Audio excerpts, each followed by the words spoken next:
Ya, Anda kembali bersama dengan kami di Inspirasi Sukses bersama dengan Kausar Manajemen dan pemirsa. Duka di New Zealand juga meninggalkan duka bagi seluruh umat manusia di seluruh dunia, saya rasa ya, karena lagi-lagi beberapa aksi setelah aksi terorisme itu terjadi, bahkan di masjid-masjid sekarang ketika ada umat muslim yang sedang menjalankan ibadah sudah mulai dijaga juga ya, sama warga-warga begitu, bukan hanya warga muslim begitu yang menjaga, tapi juga dari non-muslim. Ini sebuah aksi yang luar biasa dan ini hikmah yang sebenarnya tidak pernah terbayangkan juga bisa terjadi karena mereka dengan sukarela menjaga saudara muslim kita. Wah, luar biasa. Ya, ini bagian dari skenario Allah kalau saya melihat bahwa ini cara Allah agar Islam itu kemudian lebih berkembang di New Zealand.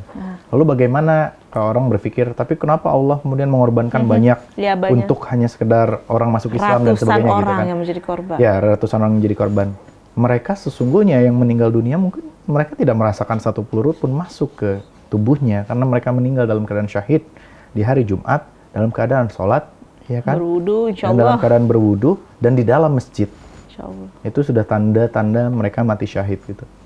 Dan mereka mati dalam keadaan mempertahankan agama. Jadi ya tinggal kita sebetulnya yang bagaimana mati kelak menghadap kepada Allah gitu. Mereka meninggal dalam keadaan syahid, menjadi seorang syuhada, dan ya kita melihat bagaimana wawancara kepada seorang laki-laki yang istrinya meninggal juga di tempat tersebut, dan dia mengatakan, saya tidak benci sedikit pun dengan pelaku teroris ini. Saya tidak mau bisa membencinya, dan saya ikhlaskan istri saya walaupun saya tidak setuju dengan apa yang dilakukan teroris tersebut gitu. Karena memang Islam insya Allah meyakini bahwa kematian itu adalah kematian yang indah. Kematian terbaik adalah tempatnya adalah di masjid. Tempat untuk meninggal dalam keadaan terbaik adalah masjid. Waktu untuk meninggal dalam keadaan terbaik adalah hari Jumat. Ya, dan ketika sholat itu adalah the base moment untuk meninggal dunia. Jadi kalau korbannya sendiri justru mereka akan menjadi orang-orang yang paling bahagia dan mereka tersenyum semua, saya yakin. Tapi kemudian itu menjadi jalan hikmah yang mana orang-orang New Zealand kemudian hari ini jadi penasaran apa itu Islam. Kenapa kok si korban mau memaafkan? Kenapa mereka tetap berada di masjid? Kenapa mereka tidak takut untuk kembali ke masjid untuk beribadah? Karena kan pemerintah sempat melarang, tapi kemudian mereka malah lebih banyak yang datang ke masjid.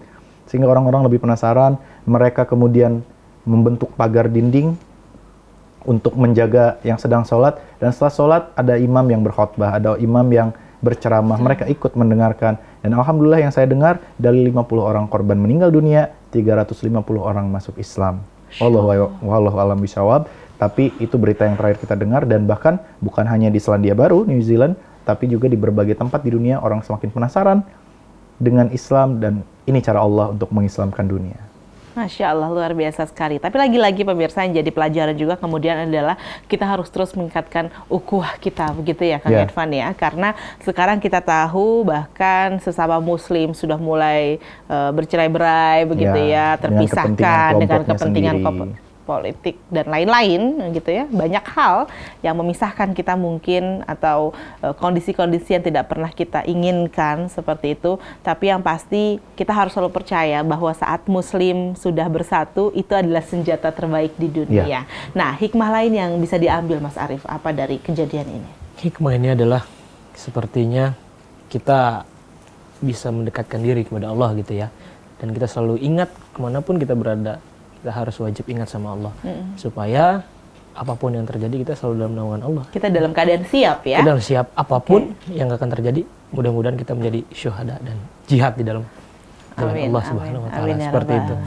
Sebenarnya untuk selalu dalam keadaan jihad begitu ya, kita bisa selalu belajar juga itu adalah sebuah bepergian atau bekerja ya Kang Irfan ya, karena umat muslim ini sebenarnya sangat mudah sekali untuk mendapatkan ridho Allah Subhanahu wa Ta'ala. Dan balik lagi ke kata jihad tadi sendiri, sekarang banyak orang non muslim yang bertanya-tanya kepada orang Islam, what does it mean gitu, apa artinya jihad gitu.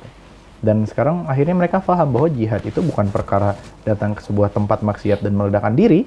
Ya, itu bukan jihad, bahkan tindak terorisme juga.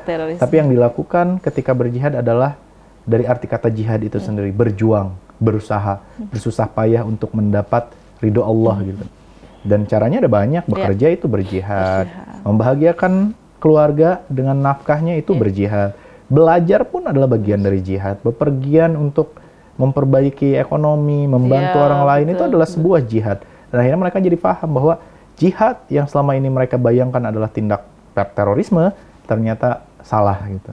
Dan mereka akhirnya banyak yang menerima Islam, belajar Al-Quran, dan setidaknya dengan mereka melihat orang-orang sholat dengan damai. Bahkan kemarin di Christchurch University, di sana orang-orang berkumpul untuk melihat sholat berjamaah di lapangan dan juga sholat mayit, dan juga mendengar azan secara langsung. Dan bagi mereka, that's something beautiful gitu. Itu sesuatu yang sangat indah untuk didengar, dan semakin tertariklah mereka untuk mengenal lebih lanjut apa itu Islam. Masya Allah, hikmahnya luar biasa sekali ya pemirsa ya. Tidak pernah terbayangkan kita masih sulit menyusun agenda, menyusun rencana, bahkan menyusun mungkin beberapa kegiatan kerja, begitu apa yang harus kita lakukan untuk menarik perhatian orang, untuk membantu, untuk ceramah, untuk berdakwah.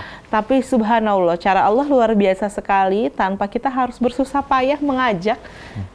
Allah sudah memberikan magnetnya tersendiri begitu ya, karena memang sejatinya Islam adalah sebaik-baiknya agama dan sebenar-benarnya keyakinan seperti itu. Dan pemirsa, kita masih terus akan mempelajari sebenarnya apa yang harus kita hindari dari aksi terorisme ini, atau bahkan apa yang harus kita batasi dalam diri kita, khususnya anak dan keluarga kita, menengok pada tragedi di New Zealand. Sesaat lagi tetap di Inspirasi Sukses bersama Kausar Manajemen.